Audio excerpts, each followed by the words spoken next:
He has a lot.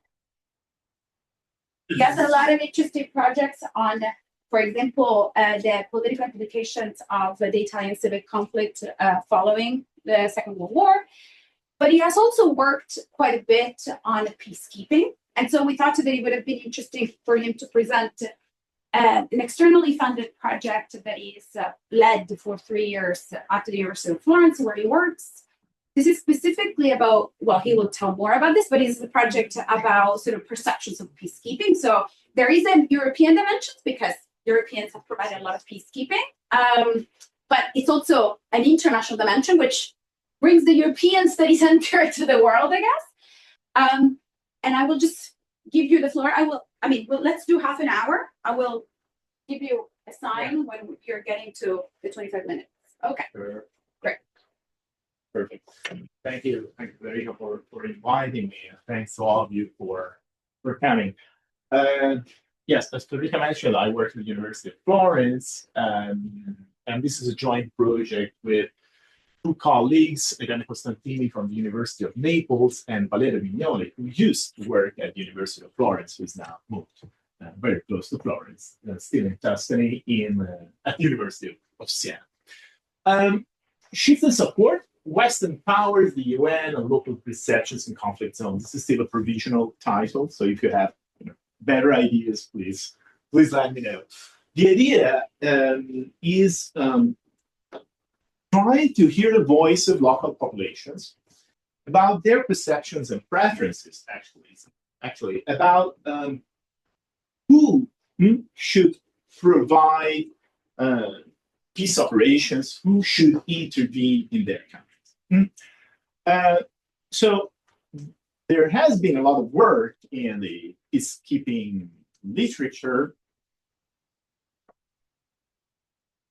No, I think that Julie has to do it. Thank you. Could you move to the following slide? So, in any case, there's been a lot of work in the peacekeeping literature on the effectiveness of peacekeeping, and now, yes, previous studies here. Thanks a lot. And this abundant literature has found that peacekeeping operations are a crucial instrument to provide stability, to stop violence, to protect civilians, to prolong the chances of post-war peace, ceasefire, and then peace. But we argue that there are two main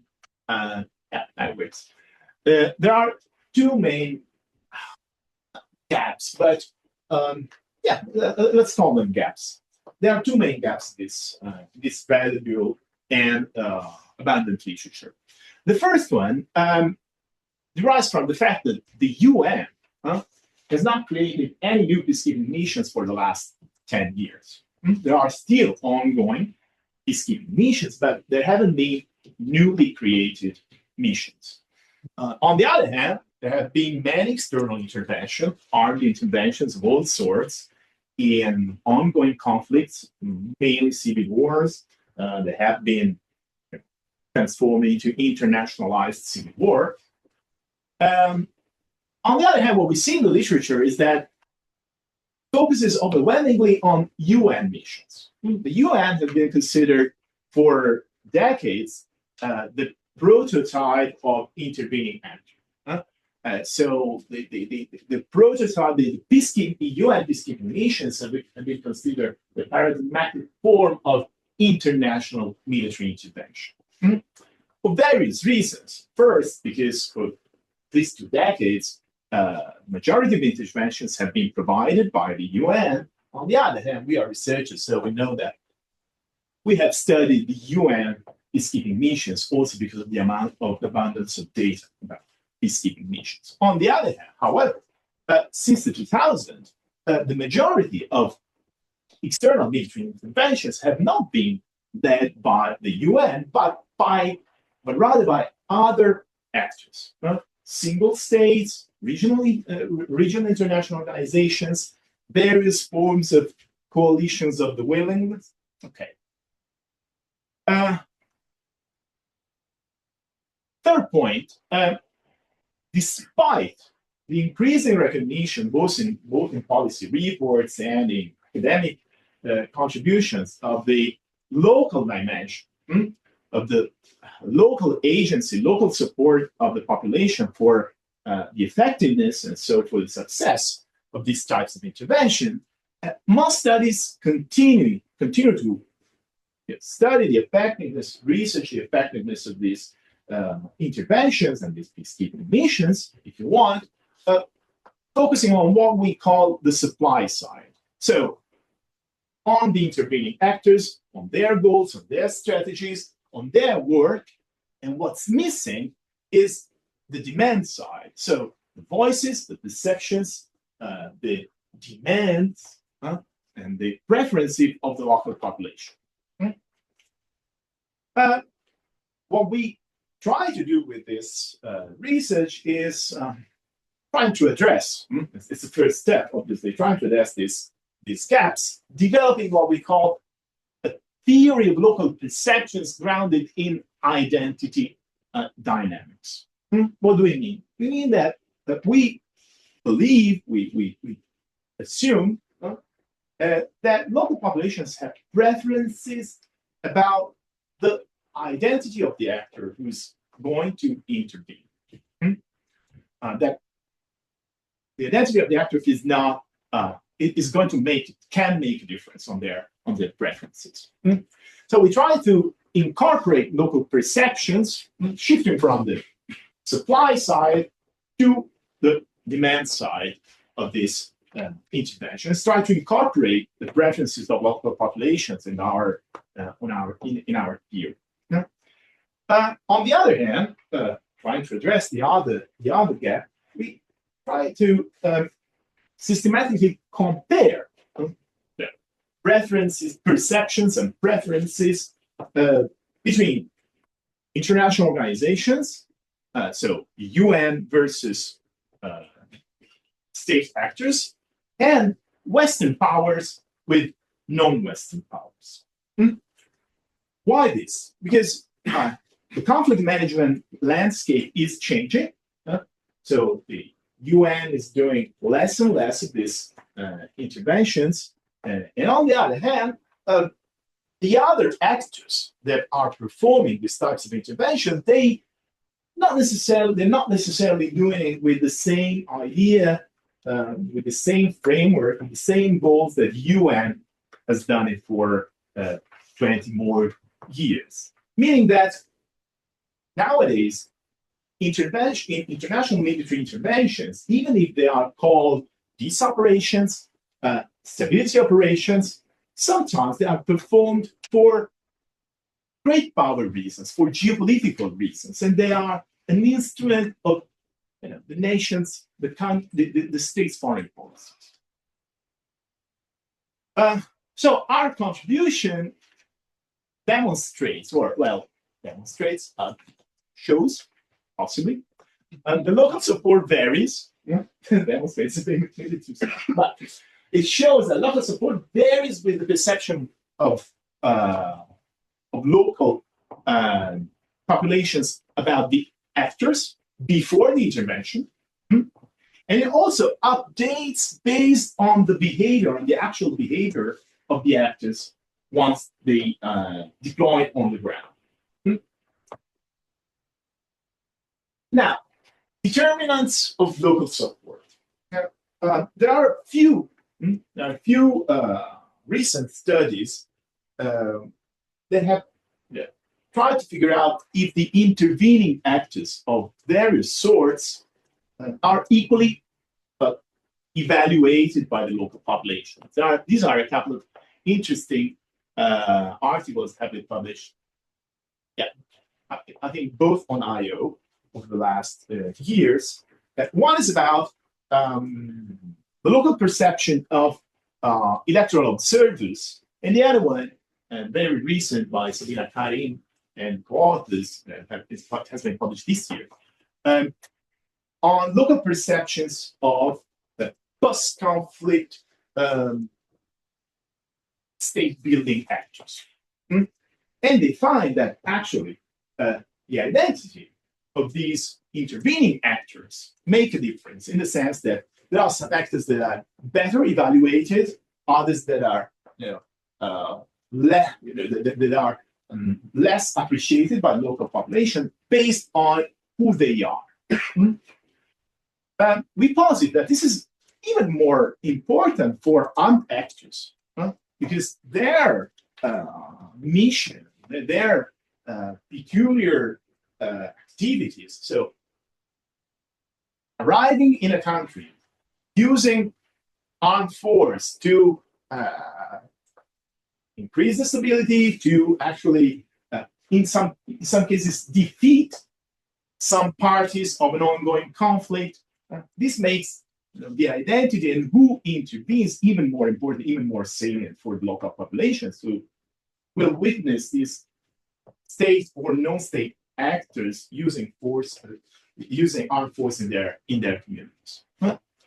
On the other hand, we also think that the local perceptions, the perception of the local population as a result of their preferences may change, may update and change depending on the actual behavior of these actors on the ground. So, in our theory, support is shaped by population's perceptions on three key factors. The first one is the identity of these actors. The identity is evaluated ex ante, before the arrival of the actors, and it includes, the specific actor's history, the normative claims, the perceived values associated to this actor, and also the perceived capabilities of these actors that relate to the actual possibility of solving the ongoing conflict or not.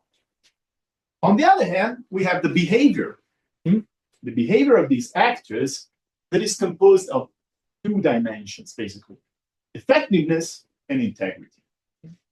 The behavior is evaluated once the actor is on the ground, and for the sections regarding the behavior can change the evaluation, the preferences based on the identity. Effectiveness is about the performance of these actors relative to their goals. Are they able to protect the civilians? Are they able to stabilize the country? Are they able to reestablish security or not? To what extent?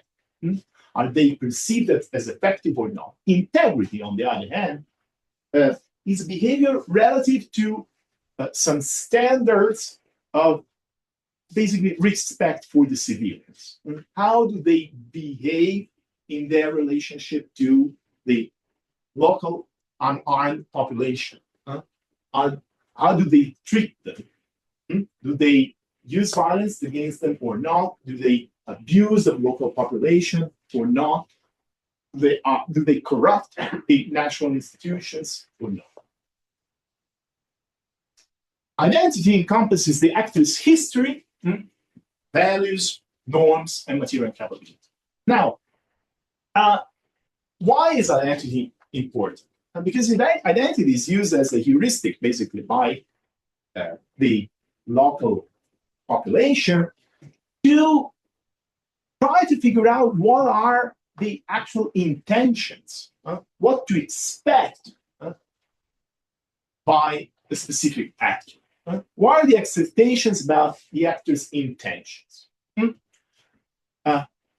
the local population perceives that the actor is coming to their country, actually trying to solve the problem, they should be likely to support the intervention. On the other hand, if they expect the actor coming to for their selfish, so to say, national interest, they are less likely to support the intervention.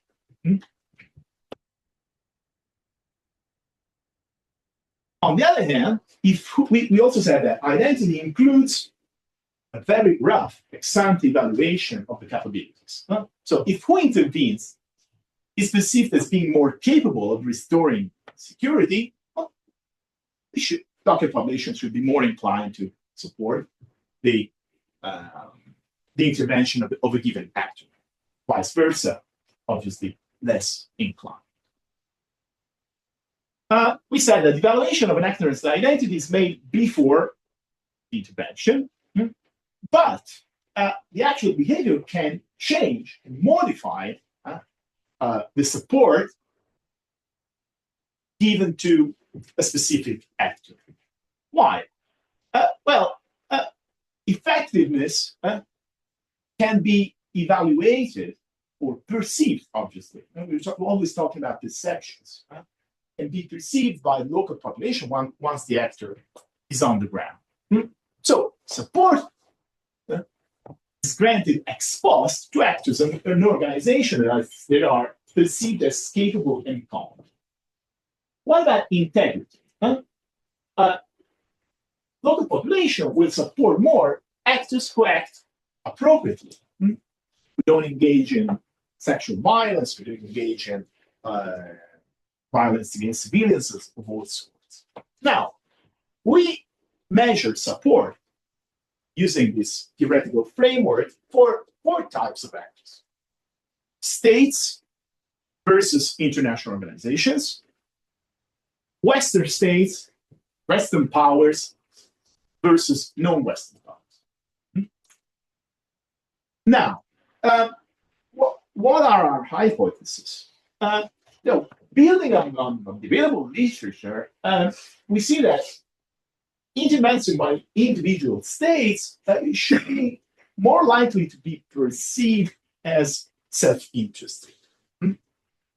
Because they should be more likely to be received as a tool of national foreign policy. And as a result, our first hypothesis says that local populations should be more likely to support military intervention performed by international organizations than those performed by individual states, because international organizations are less likely to pursue the specific interest of a single state.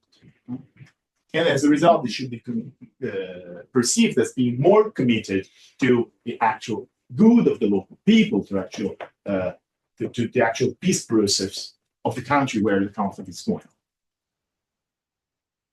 What about Western versus non-Western powers? Western powers have been associated with these sorts of international interventions for decades. They have, so to say, dominated the landscape of conflict management and resolution missions, and they have provided standard ways of doing it. But on the other hand, we know that Western powers have also passed up colonial rule over many developing and conflict-ridden countries nowadays. So, what we argue, or what we assume, is that this historical burden can have a role, and as a result, when comparing Western versus non-Western powers, we believe the local populations will be more likely to support military interventions by non-Western powers, not necessarily because they know they will behave better, but rather because they know that over the history for decades, if not centuries, Western powers have not behaved so well. Then we have 3 more hypotheses that combine, that update the local preferences due to the actual behavior of these military interventions. So, effectiveness and integrity, or lack of integrity, if you want. We believe that an effective international military intervention, effective peace mission, if you want, will increase the support for all actors across the board, basically, but it will have a particularly strong increase for those actors that were less supported, basically ex ante. So if an actor is already very well evaluated, the margin, the possibility of being better evaluated, thanks to its effectiveness, is quite small. On the other hand, if the local population realized that an actor that had not been very well evaluated ex ante is effective, they will increase their support for that actor more than for the other. So effective military intervention will have a more positive impact, will have a positive impact on all actors, but it will have a more positive impact on states and Western powers than on international organization and non-Western powers, because, as you remember, states and Western powers were the actors that were less likely to be supported ex ante, so to say. On the other hand, and vice versa, lack of integrity will probably decrease the support for all actors, but it will decrease the support more for those actors that had received more support ex ante. This is a delusional effect, So these actors let the local population down to a certain extent. So military interventions showing lack of integrity will have a more negative impact on international organizations or non-Western powers than on states and Western powers, because international organizations and non-Western powers were the actors that were more likely to be supported ex ante. The case of Mali. So where do we try to assess our theory and our empirical expectations in Mali? And why Mali? For various reasons. Mali is a paradigmatic case of internationalized civil conflict. And internationalized civil wars is, unfortunately, an increasingly common type of civil conflict over the last 10 to 12 years. More and more civil wars are internationalized. And these types of conflict have become a context in which many actors confront and play geopolitical roles in order to have to increase their own share of power and play power politics. Mali is particularly well suited for this analysis because, unfortunately, over the last 12 years, more or less, it has hosted, unfortunately, it has hosted multiple interventions. Unfortunately, over the last 12 years, there have been various types of conflict. We'll show it in a minute. And for these reasons, they have hosted multiple interventions by a variety of international actors. Single states, international organizations, the UN, local regional organizations. In fact, this is a very brief summary of what has been going on in Mali recently, or over the last 10 to 12 years. First, we had a wave of thousands of Tuareg militias that returned from Libya after the collapse of Gaddafi's regime. They returned to Mali and basically reinvigorated long-standing battle between periphery, the Mali National Liberation Army, and the central state. And this was one form of conflict. In 2012, responding to the demand of Mali's government, France deployed the first international military intervention, the first peace mission, Opération Serval. The following year, January 2013, local and African regional organization, ECOWAS, deployed another small mission. The same year, April 2013, the United Nations Security Council decided to deploy another peace mission, a UN peacekeeping operation that including the ECOWAS mission. And finally, the UN and French forces managed to reconquest good share of Malian territory at the end of the year. However, some years later, another type of conflict erupted, including especially Mopti and Gao, which are two regions of the Mali where we carried out the survey, but also Kidal.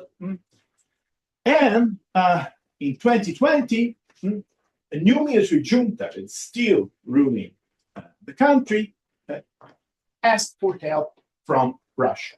That deployed the then Wagner Group, now Africa Corps. So that's now, as you know, now the Wagner Group has been included in the official Russian forces under the name of Africa Corps. In 2023, Operation MINUSMA was the UN peace operation terminated under the request of the current Malian government.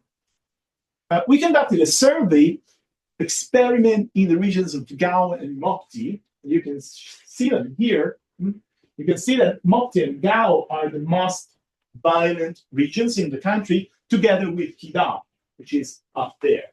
But still, at the moment, while our enumerators could travel to Mopti and Gao, that are nowadays quite stable, it's still too dangerous to travel to Kidal. So at the moment, it's not possible to access Kidal, obviously for foreigners, but even for many locals. We conducted this survey experiment between the end of May and the beginning of June. It took about 2 weeks, 3 weeks. Yes, 3 weeks. We have 1,600 respondents, evenly split between the two regions, and this is a representative sample of the local population of these two regions, based on gender, age, education, and the ethnic group. Actually, the two regions, the prevalent ethnic groups in the two regions are different. It was conducted through face-to-face interviews. It's not possible to do these things online in Mali. Well, you can do it in Bamako, but not in these rural regions. Face-to-face interviews in French or local languages. The survey was performed by a local survey company. Was very, very helpful, actually. The survey company is in Bamako, but they had their own enumerators because they had already worked with research teams from Europe and from the US. And we organized the survey experiment according to 4 treatment groups plus 1 control group. The 4 treatment groups are the UN, ECOWAS, France as a representative of Western powers, and Russia as a representative of non-Western powers. These are the treatment questions, basically. So first, we asked the respondents, would you support an intervention conducted by foreign actors, forces? And this is the formulation for the control group. And then from French, Russian, UN, ECOWAS forces. Would you support an intervention by these different actors? Then, would you support a military intervention conducted by the different actors if this resulted in a general improvement of the security of the Malian people? With a substantial decrease in the number of people killed or wounded. This question measures the support based on updated according to the effectiveness of this. The third treatment question is, would you support a military intervention conducted by different actors, depending on the different groups, obviously, who are involved in cases of inappropriate behavior, such as beating, sexual abuse, stealing, and corruption, measures support in cases of lack of integrity. I have two questions. Sure. One is, if you were funneled into one of the treatment arms, so are these questions that were asked consecutively? Is this a sequence Yes. of questions? Yes. Okay, so if you were funneled, say, in the control group or in any of the treatment groups, were you always sticking to that condition? Are you sort of like, so if you got in the first question, you are in control. Sorry? If you're in the first question or you're in the control, Mhm. where are you going to be in the second? Are you always in the control? Yes. Or Yes. okay, so it's like constantly, like you're comparing across fixed sort of Yes. treatments. So, Okay, yeah. and what, did you randomize these? Yeah, so we randomized the second and the third question. So because we did not randomize the first one because we have our idea is that the first impression Baseline, yeah. is based on identity, and then you update your evaluation, your support, your Yeah, preferences. you wrote it. I didn't see it. Yeah, no worries. It's fine. You have 5 minutes. Cool. See you next time. Okay. Then you're not allowed to interrupt. We have some additional questions, obviously pre-treatment questions, social demographic, and post-treatment questions about tension and so on, and controls. We can speak about them in the Q&A if you want. So this is the very first descriptive analysis. And what you see is that support for Russia and then for the control group, an unknown, unspecified external actor is quite high, lower for the others. And what you can see is that it increases for all the groups, for all the actors, when we tell the respondents that the intervening actor is effective, and it decreases for all the actors when we tell them that the forces misbehave. However, it increases more for the actors that have been evaluated badly in the first year, and it decreases in the first moment, and it decreases more for those who had been evaluated better in the first step. Here are some more results.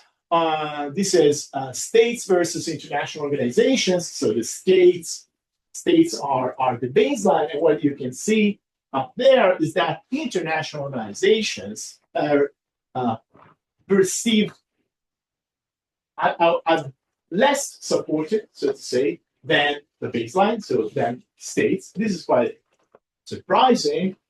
On the other hand, the difference between states and international organizations is reduced when we move to a measure of effectiveness and a measure of integrity.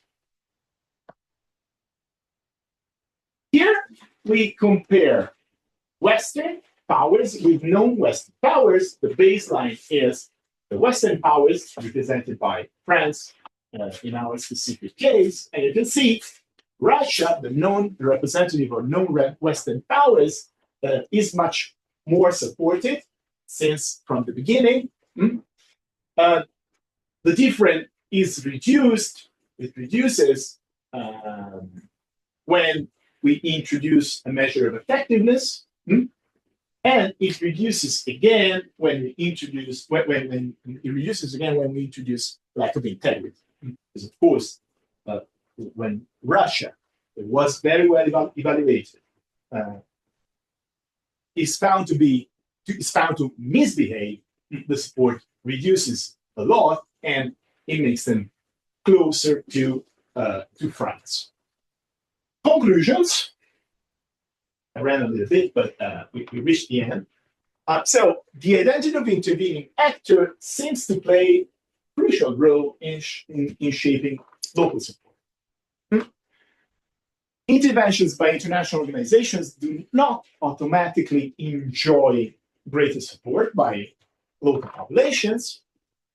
In fact, in many contexts, intervention by Russia is better received than an intervention by France.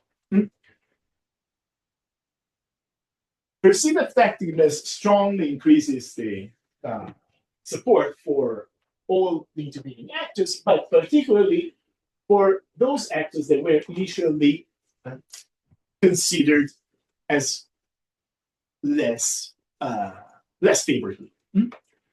On the other hand, misconduct reduces support across the board, but it reduces support, especially for those actors that had enjoyed greater support in the first step. Thank you. That was all.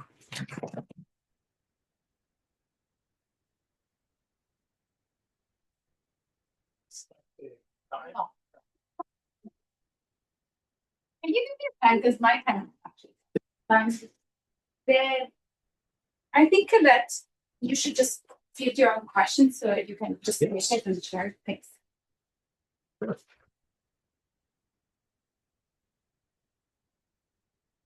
Oh, yes. Sorry. Okay. We usually introduce Oh, ourselves. sorry. I'm Richard Kaplan from Politics and International Relations. I have many questions, but I won't ask many questions.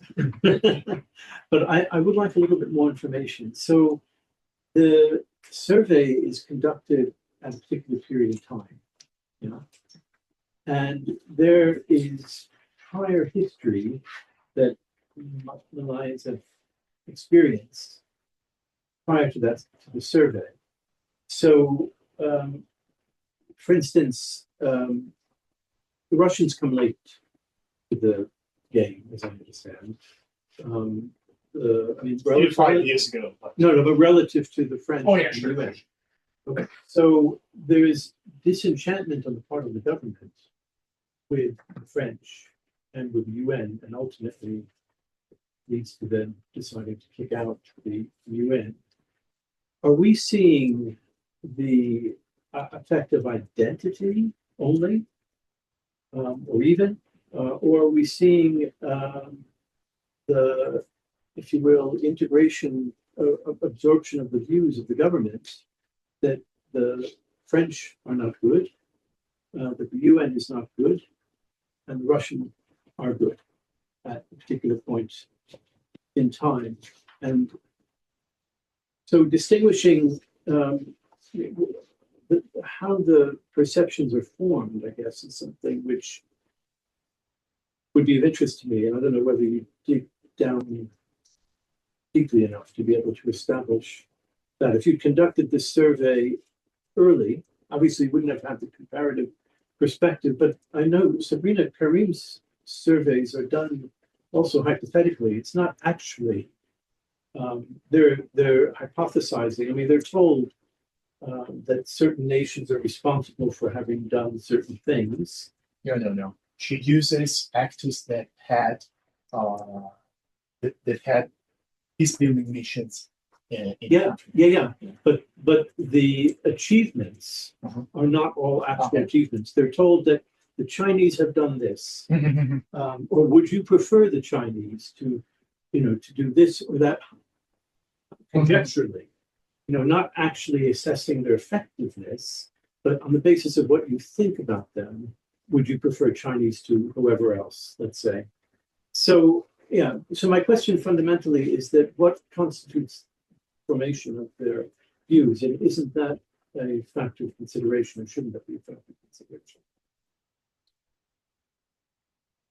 Yeah. If it's okay, I have 2 questions.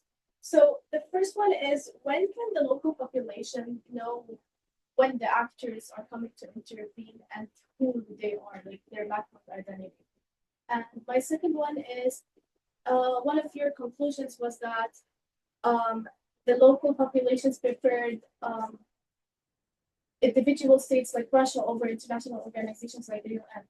Why is that?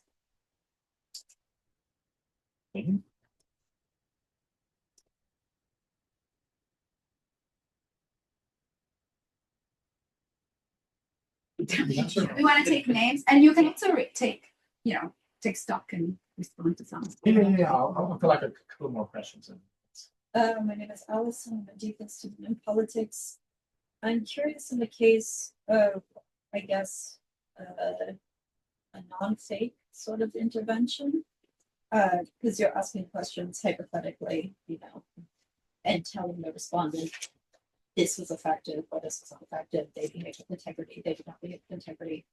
But in a real information environment, I would assume that non-Western actors are more likely to spread positive results and information about the way their intervention is going, whereas a Western actor or an international organization might be less likely to alter the local information environment, which might result in distinct perceptions that are not based on personal experience, but rather exposure to accurate or inaccurate information, which might shape perspectives more than what's actually going on the ground.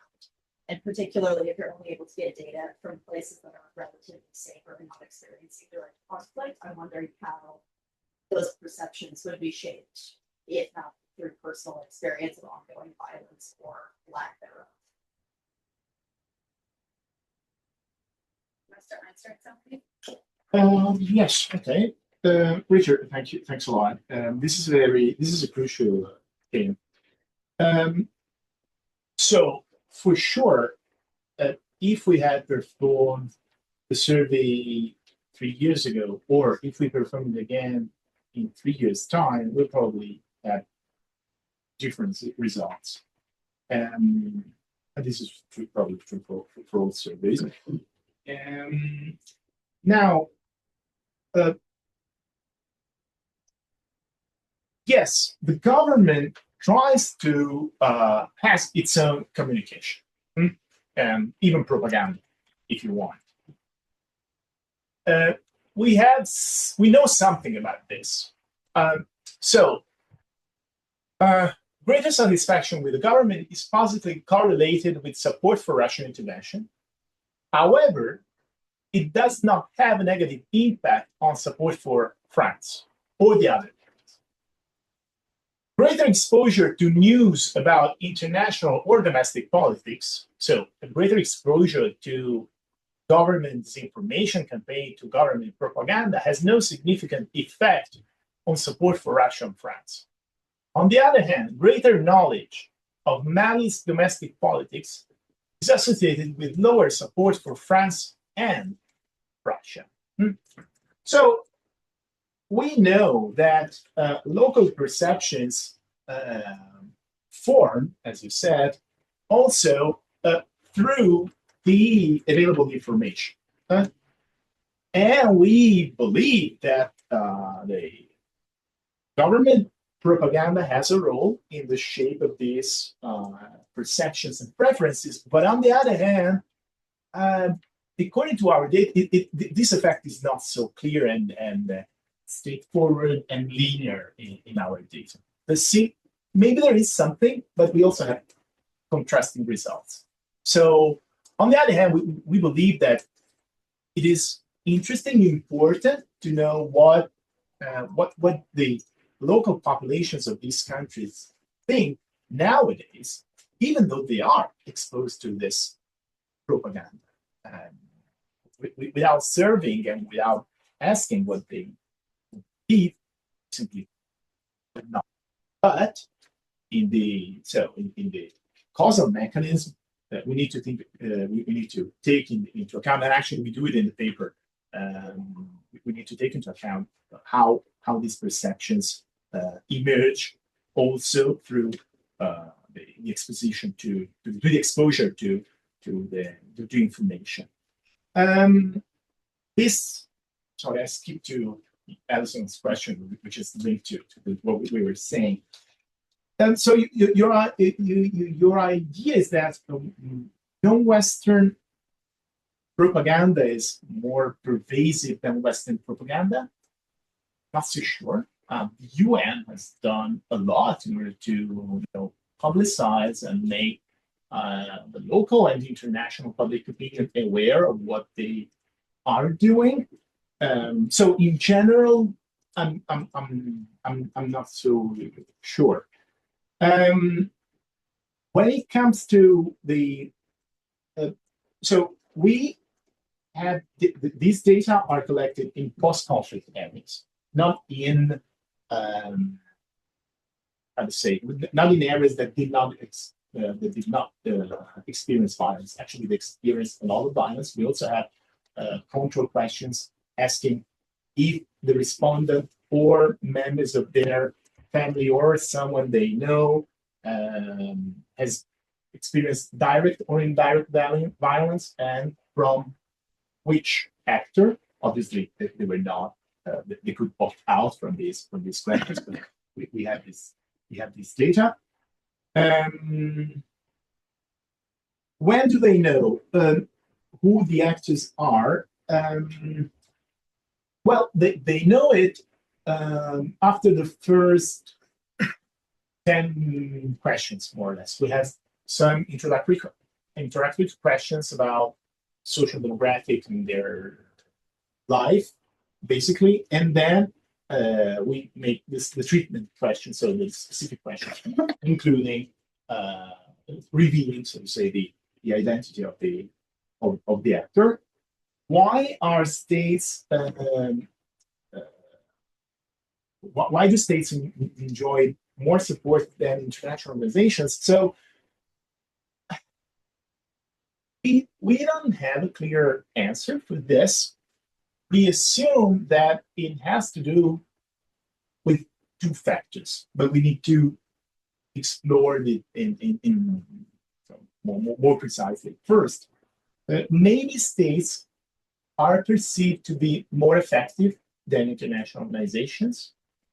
On the other hand, maybe international organizations tend to be associated with the UN that in Mali did not perform very well.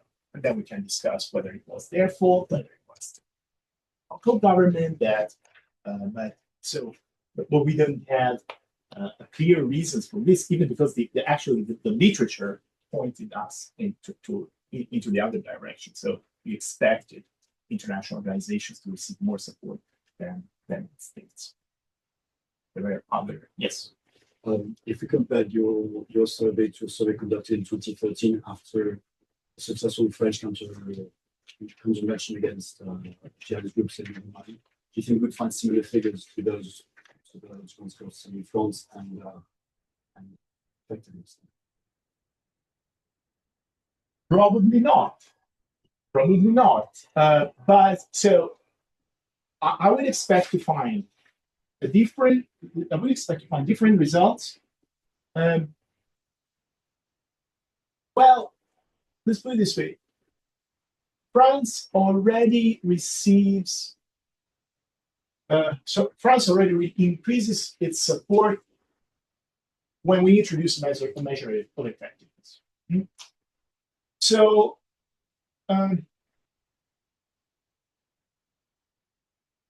we could expect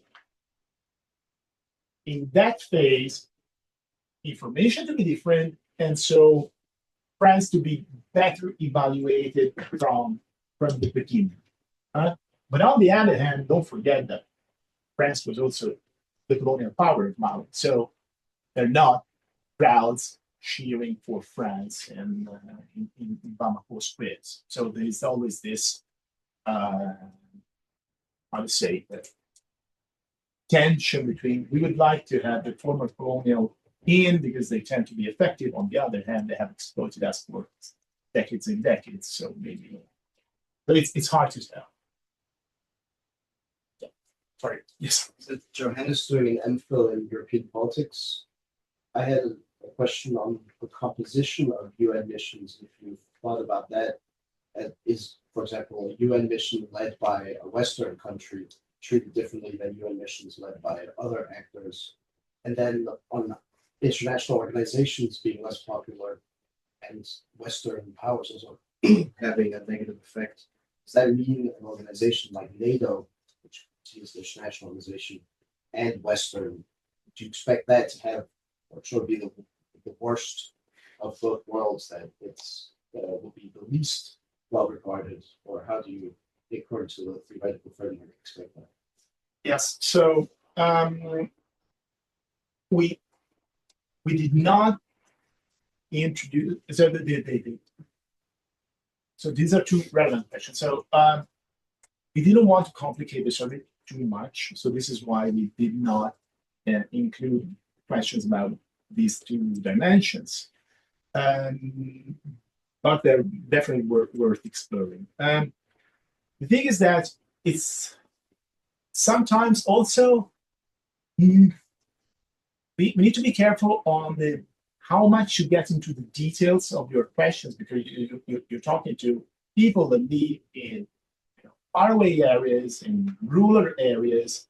And so we were already thinking about whether, and actually we talked to the statisticians that run this survey company, whether they believe that local responses would have been able to distinguish between one international organization and the other, getting into the details. Okay, this is a multinational mission, but it will be led by, what does it mean to be led by, what are the components, what are the implications?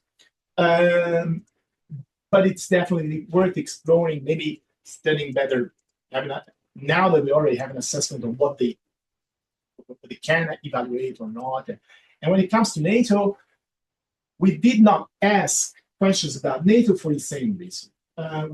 Would they be able to distinguish NATO from another regional organization? So ECOWAS is an African regional organization. But if I say, I don't know, NATO or OSCE, would they be able to distinguish these two non-African regional organizations? Probably yes, and I would expect. Sorry, I don't know, and I would be interested, because I would expect to have worst case scenario. But I don't know if it's a too European issue for them. So you, yeah. Hi, thanks. So I have two questions. One is related to your first treatment, or the first hypothesis, basically like the baseline question that you have there, that you kind of basically build on the theory that what explains the sort of the baseline levels of support is the perception that these powers have, I guess, like more vested or like self-interest in the intervention. But do you have any evidence that can really, I don't know whether you made any other questions in the survey that somehow can show that France is perceived as pursuing more their own self-interest than Russia, or perhaps it's a question of information. More people have already perception that a particular, which I think will be aligned with your hypothesis, a particular power really has, as self-interest, while another one doesn't. Because I can also think of alternative mechanisms explaining your results that might be even related to your other hypothesis. So it could be that in the moment of the survey, Russia is perceived as more effective than France, and that's why you get a higher baseline support. And that might be also why you are able to manipulate more when you introduce effectiveness or integrity. It could be that those that are perceived ex ante as having less integrity or maybe being less effective, then you're able to increase the support there because you kind of change the perception that someone already in the baseline has. I don't know if I'm here. And then my second, I guess, comment, obviously difficult to solve now. It's basically, you theorize this about Western powers and non-Western powers. But you use France here, but also with France, you also have the colonial angle here. So I guess that the ideal, so I don't know whether you can disentangle or separate the effect of being Western from the effect of being the colonial power. Like, ideally, having a treatment with the US or someone that is basically perceived as completely Western power, but not sort of the colonial power in the country, whether that would be like a great way of really showing that it's Western powers and not specifically colonial powers. I have a two finger on this, like, if it's okay. Like, I wasn't sure, like, I would have wanted to know whether for the average Malian, Russia is non-Western. Like, I genuinely don't know, but like, is it just like white men? And, I'm just choosing the one that I'm having trade with, like, I hear more the government having good relations with the white people from there. Like, I guess, like, yeah, like the preconditions, like the general perceptions, I guess this goes back to what Richard was saying, like, I wonder if you can extract some information from the pre-treatment questions that can speak to this. Yes. One question was already asked, but I have another one. And that is, you use Mali as like a proxy for conflict regions. Do you specifically only look at conflict regions in, I don't know what's the proper term, like global south, former colonized regions, or do you use it all encompassing, and also for peacekeeping missions in regions that might not have a similar history of being colonized by the Western world? I'm thinking about the Balkans or more recent conflicts where peacekeeping might be completely different, making big fight comparable, but something like Ukraine in the future potentially. I know that's a different situation, but I'm really wondering if it would also apply in countries that don't have a history of colonization and maybe even have a history of good relations with Western powers. And I'm also very much interested in this colonial angle against the Western power. I would say you have similar opinion of the United States, for example.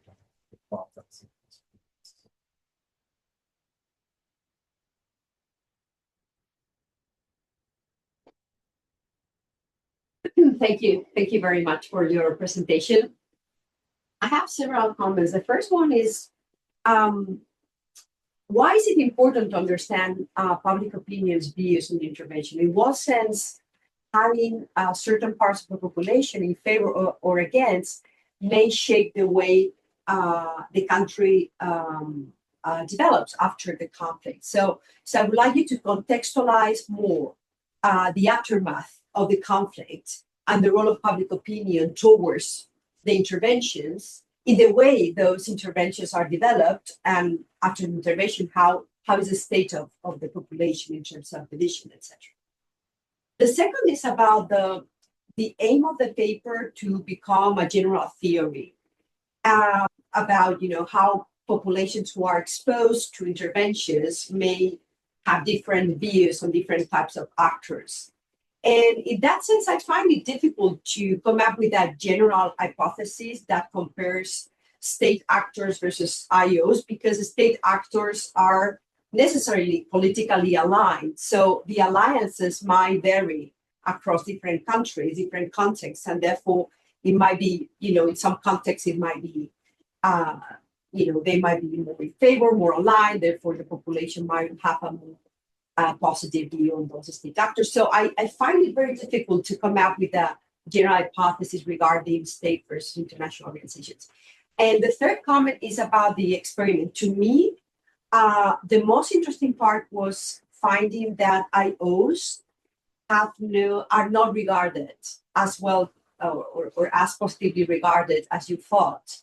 And it made me think about the changing role of people's views towards certain IOs, which I think in the past where actors may be regarded as more neutral in the international arena, but as the populist discourse has expanded throughout the world, they have become to be seen more frequently as as members of one, in a way, on one of the sides of this sort of transnational conflict that has emerged in the last, I would say, decade or so. And to me, that finding might be revealing some of those patterns. But I wanted you to reflect upon that finding and whether you think that might be caused by this sort of populist drift that has in a way instilled the idea that international organizations may be part of this, sort of, I don't know how to, the forces aligned with the mainstream parties and with the old powers and mainstream elites.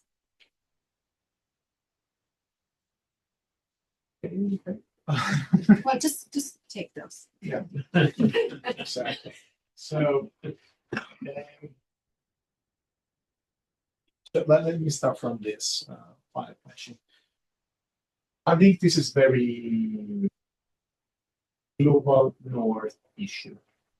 The way populist political parties are framing international organizations and how they can be perceived. This is something that is very dear to some of us, not necessarily to my high school friends. I have a high school friend who's an hairdresser. That's my. I go and have my haircut with him. I think he has no idea of why. Well, the UN is more or less I read or what's. And I think, I doubt people in Mali in rural Mali are aware of this training for what I have understood about Mali. Why is it important to hear their voices? First, because we have never asked what they preferred. Never. In general, of course, there are studies, but not so much, not so many. On the other hand, why is it important in practice? Not so much in terms of public opinion per se, because Mali is not a democracy, but because there are many studies that have found that local cooperation, so the cooperation of the local populations increases the effectiveness of peacekeeping missions. But they're more likely to cooperate with actors that they, so to say, consider legitimate and that they trust, so to say, if you want, than they are with actors that they don't trust. So I think it is relevant both as a matter of normative terms and in practical terms. And we need to clarify what is Mali a case of, I would say. This is true. So we should not give the impression that we're trying to develop a general theory of local perceptions. It is true that so on one hand, I started this work working on doing research working on Boston. I'm not sure they have they have great opinions about the UN for some reason. I don't remember exactly why. But on the other hand, it's very true that I would not expect the same results for the same reasons in Bosnia or in other peacekeeping operation or post peacekeeping operation contexts. So we should probably say that this theoretical approach maybe holds for African countries, where the distinction between Western and colonial countries is not so clear. Yes, the US have never, as we know, colonized Africa, but yes, okay, but it's called Liberia state. Would you say that it was a real colony in the same that was from Belgium? No, that is. So in that case, I would argue that there's no distinction between Western powers and colonial powers.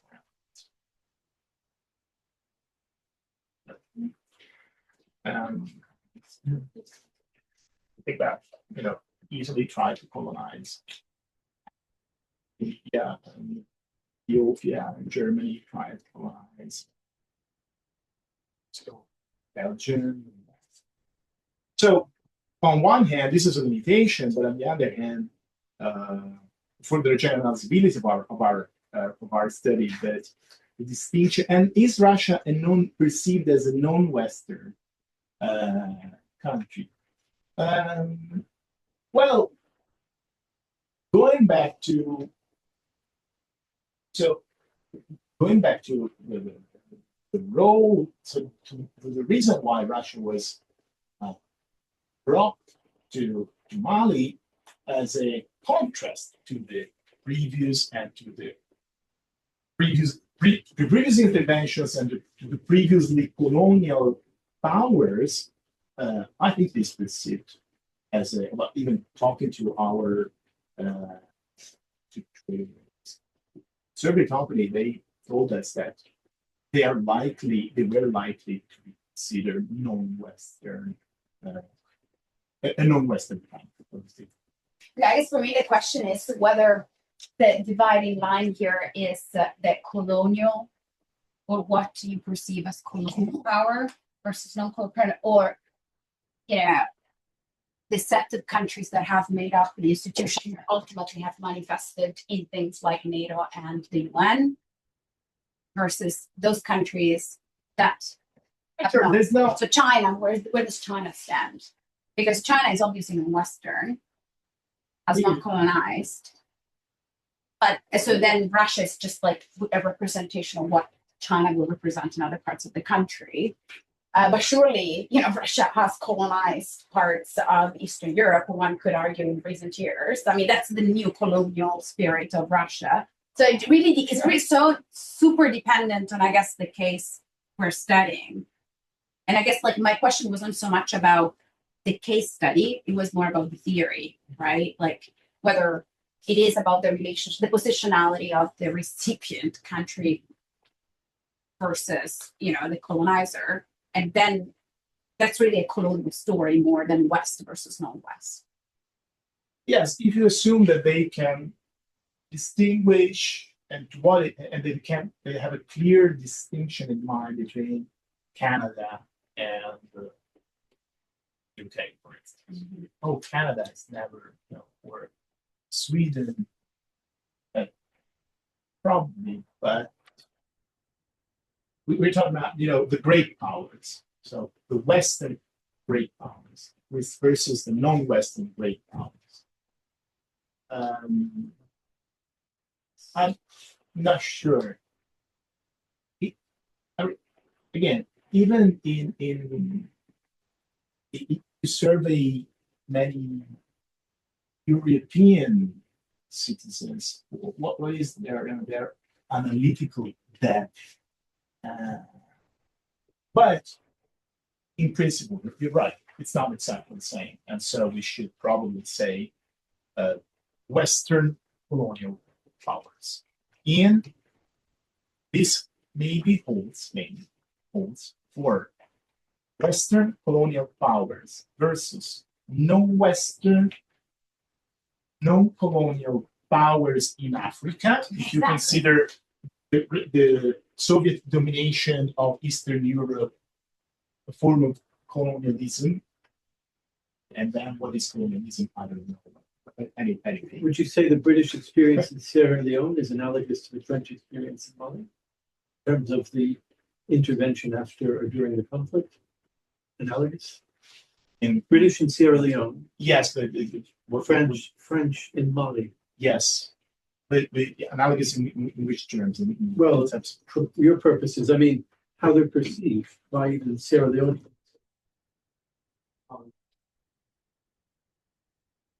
Because I would say that the British experience was a very positive one, perceived as such by Sierra Leoneans, welcomed, but and the government as well. So if you're talking about Western colonial powers, already you have, I think, with just those two examples, a very important distinction. Yeah, probably they would, in terms of support, they would probably, in preferences, they would probably receive higher support. But if we asked, would you prefer to have the British forces, or would you prefer to have a non-European, non-former colonial state to send its forces here? This is a very good question. So we don't have the counterfactual. I'm sure, I'm pretty sure that the UK would receive a higher rate of support than France received. It's a higher rate of support in Sierra Leone than France received in Mali. But what about the comparison between possible British intervention versus a Russia? Yes. I mean, yes, you could say it's an empirical question, but I think it's highly unlikely that they would welcome Russian forces into Sierra Leone, given the choice. But again, it's a period in time, and the context is very different. British was very effective. British forces were very effective when the UN was not, whereas the French forces were not. Different set of circumstances and different government attitude towards those forces. And it goes back to the question of how generalizable some of these findings might be and how context specific they might be in various respects. Ideally, we would have a comparative study. This is just a very first attempt to address gaps that are out there. Or different periods of time within the same. Also, if you think about huge survey exercises that are still run regularly in Europe, they come into waves. Yeah. So for a reason. So, as I said, this is what is going on in 2025 in Mali.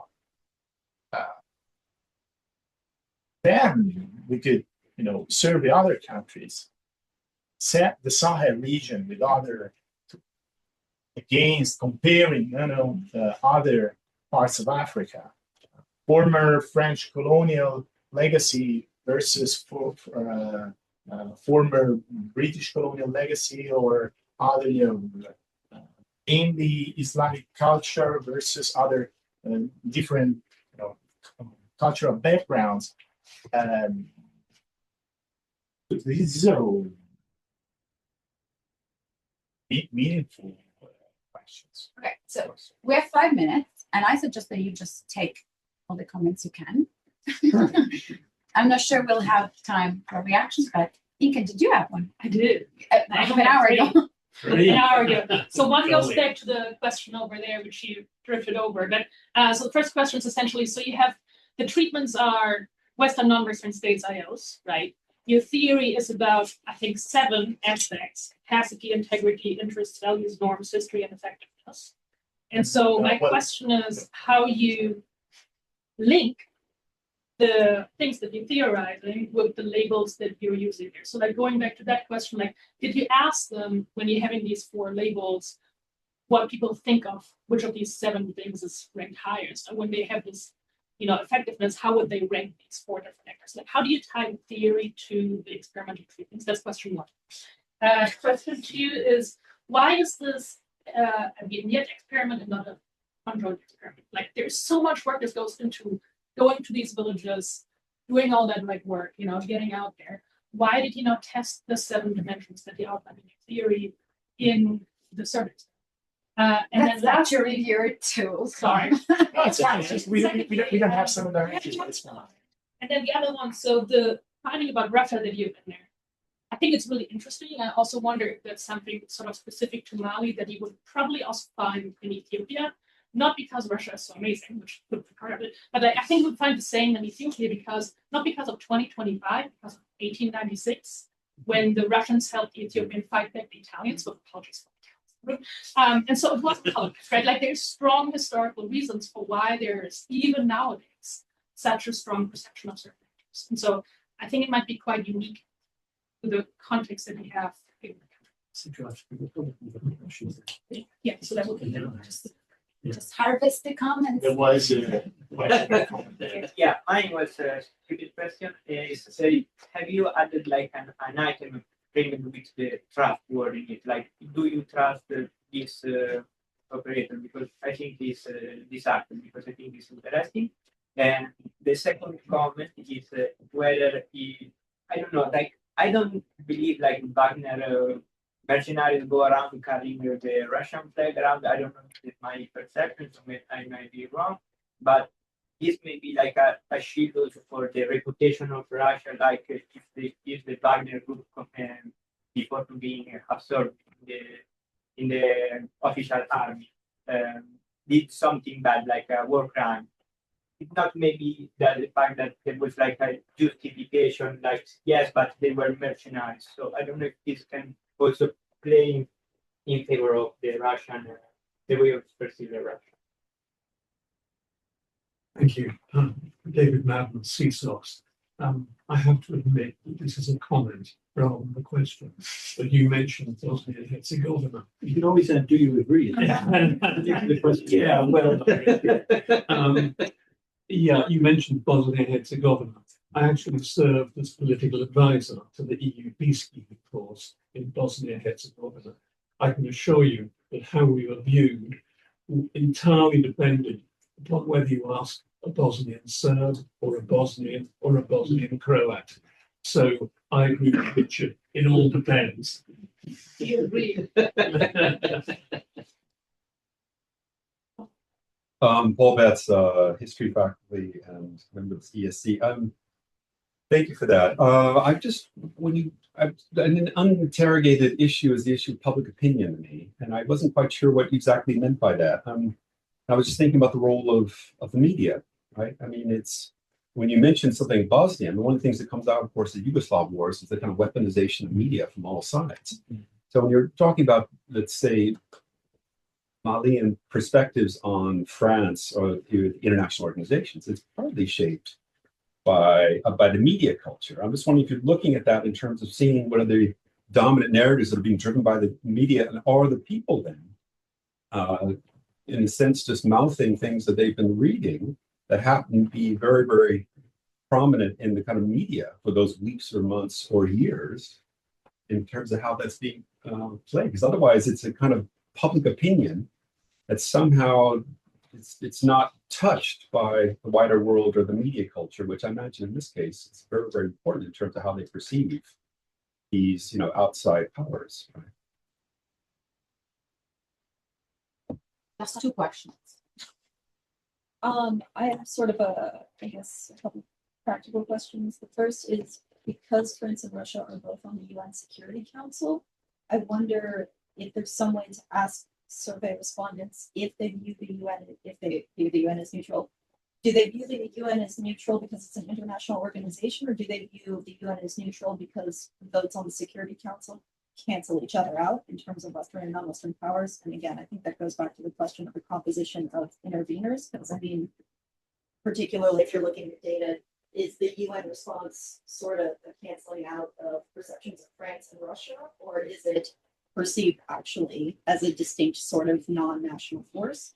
And the other question I have, and perhaps this is a pre-treatment sort of question, and perhaps practical, because I think this is generally going to apply in areas that interact a lot with Islam and Islamic movements.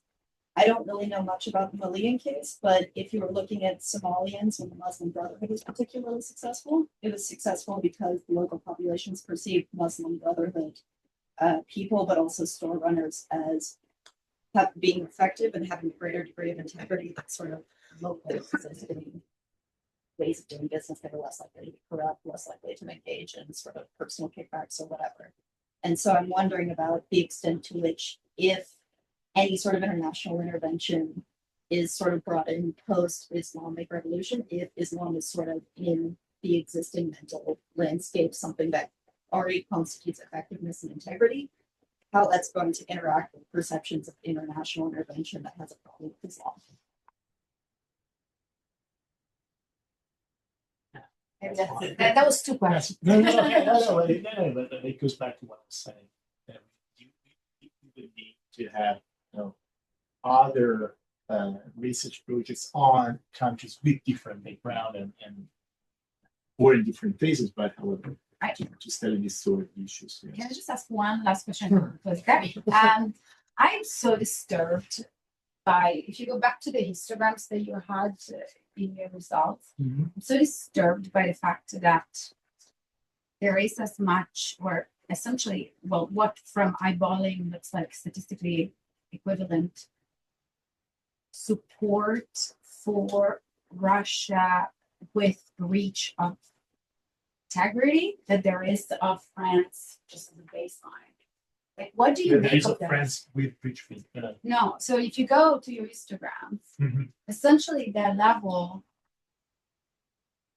of support for Russia, but integrity when you So essentially the darkest blue. yeah, which means like with Yeah, breach with of like potential. integrity, yeah. Yeah, it's almost as much as the support for France with baseline. Uh-huh. And what do you make? Like, so I guess like what are the policy implications of this? I guess that's simple. Like what do you do with this? And would you say, oh great, then now if there is a new conflict or there is a reemergence of conflict breaking up in some parts of Mali, that it would be best to have Russia, whatever in which conditions, Russian peacemakers to be in the ground if what we care about is the acceptability of peacekeepers on the ground.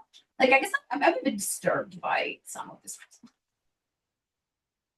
Yeah, the fact that what seems to emerge is that let's put it this way, they want to try something different. And of course, if this different misbehaves, the support collapses. You see. Yes, but so my point is though that No, I see. still as I high see. as like just knowing that the French are in the so which again goes back, probably these are cues for you to sort of that you may want to sort of speculate about, because it might also be that again there is an opinion about the French that is just so bad because of how French behaved that you don't even have to add the information. Well, you really need to bring the information about misbehavior of Russians to push that down. There's possibly very little neutral. So there is this sort of like neutral opinion about how Russians would behave, perhaps because there is propaganda, maybe there's media capture, there's little engagement, people maybe don't know. Like, I think that you can really speculate a lot of things from these things, and maybe that's something that is worthwhile doing because some of these comparisons are actually quite interesting. No, you're right. I think we would need more data on this probably. So more questions, Yeah. more specifically to different comparisons, to different dimensions of the comparison between, for instance, France and Russia, so in order to find out to track the causal mechanisms more precisely. Thank you for the talk. Well, thank you for all the comments.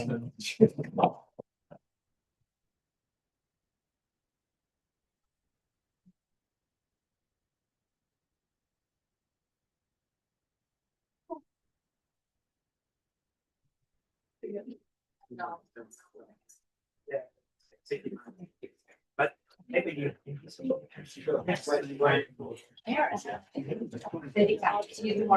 Tomorrow, over here, right?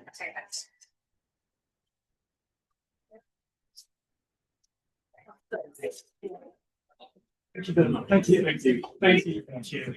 Bye-bye.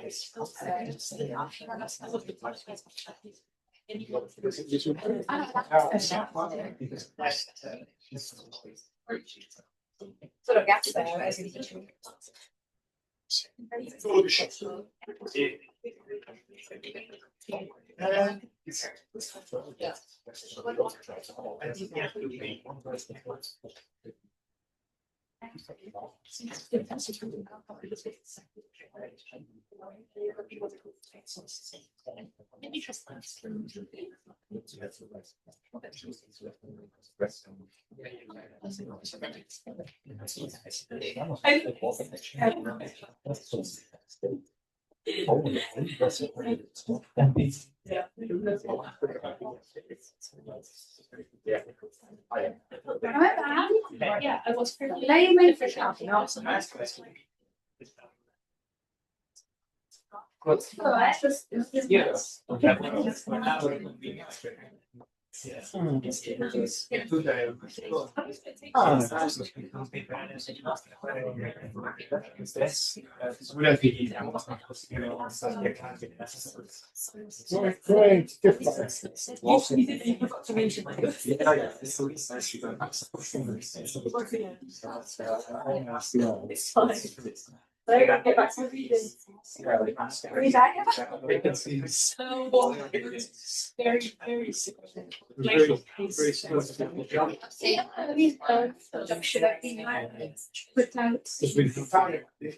And also because it's not so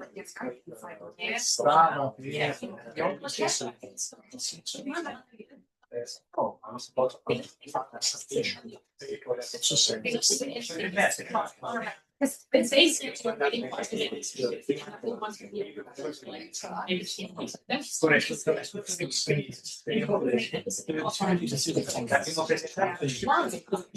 no, but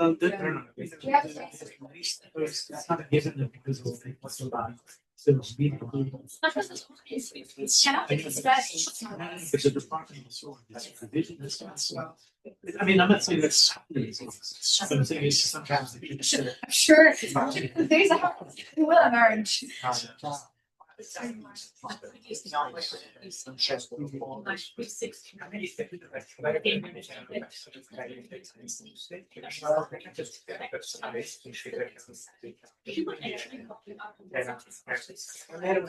Yes.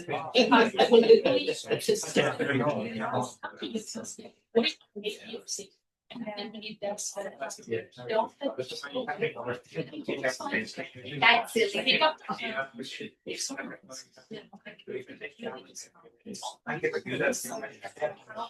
Thank you, personality in Oxford. Let's see. Yeah.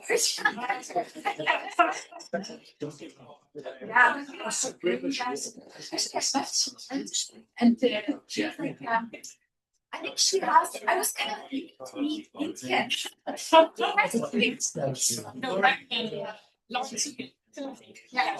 Okay. She announced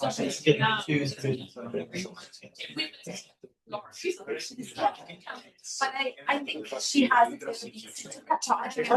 So now, like,